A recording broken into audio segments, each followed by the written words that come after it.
Ini adalah tempat perlindungan teraman yang pernah saya lihat. Sempurna tersembunyi di dalam pohon tua berusia 100 tahun. Di dalamnya, ruangannya tidak hanya memiliki belasan meter persegi, dan juga memiliki saluran pemanas yang terpisah. Belum lagi penampilannya yang sangat tersembunyi. Tidak perlu khawatir tentang serangan binatang buas. Suatu hari, ketika Azang keluar untuk berjalan-jalan, dia secara tidak sengaja menemukan pohon tua berusia 1000 tahun yang terjatuh. Melihat luas bagian dalamnya, tidak bisa dibilang kecil. Jika diubah menjadi tempat perlindungan, pasti bagus. Memikirkan hal ini, dia pun menggunakan kapak, membersihkan bagian yang membusuk, menghindari ular, semut, dan serangga yang tersembunyi di dalam. Dan agar tempat perlindungan bisa lebih tersembunyi, semua limbah harus dia pindahkan dengan sempurna, memastikan penampilannya tidak meninggalkan jejak sedikit pun. Setelah menggali ruang yang cukup besar, dia harus terus melarikan diri ke bawah. Tidak ada pilihan, tinggi ruangan di sini memang terlalu rendah. Duduk saja, punggungnya tidak bisa lurus. Setelah Azang mengeluarkan barang-barang besarnya, kebetulan, hujan musim semi datang.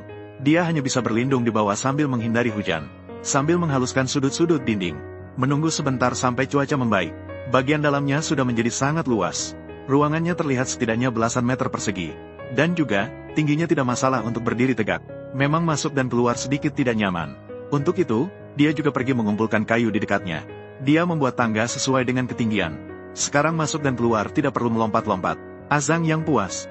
Dia segera menangani banyak tunggul pohon. Ditempatkan di sudut sebagai rangka tempat tidur. Di sisi berlawanan tempat tidur, dia juga memasang 2 penyangga. Hanya perlu meletakkan kayu. Masalah makan juga langsung teratasi. Langkah selanjutnya adalah menggali perapian dengan baik. Dia pertama-tama menggali alur yang sesuai di dinding. Kemudian dia pergi ke sisi luar atap.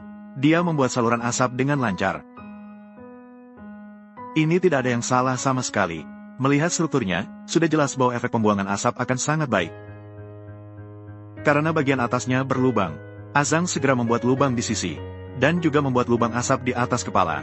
Dengan cara ini, setelah menyambungkan tunggul pohon untuk membuat cerobong asap, asap yang dihasilkan saat menyalakan api, akan bisa mengelilingi kepala untuk membuat sistem pemanas. Dan untuk mencegah terbakar, tentu saja tidak bisa lepas dari tanah liat yang kedap. Dia tidak melewatkan semua tempat yang bersentuhan dengan asap. Setelah selesai, Azang baru memotong kayu untuk percobaan. Mencoba menyalakan api di dalam untuk melihat efeknya.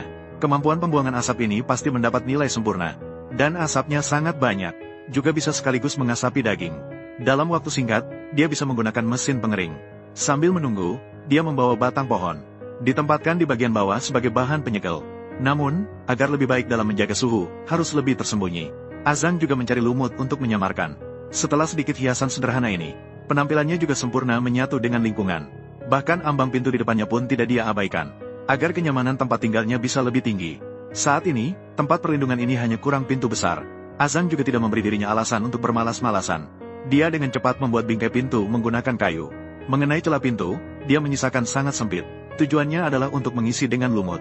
Meskipun pintu ini tidak terlalu aman, tetapi memiliki penampilan yang sangat tersembunyi. Biasanya, jika ada binatang buas yang lewat, sangat sulit untuk menemukan bahwa di bawahnya ada ruang lain. Setelah masuk, Azang menyusun spray dengan baik.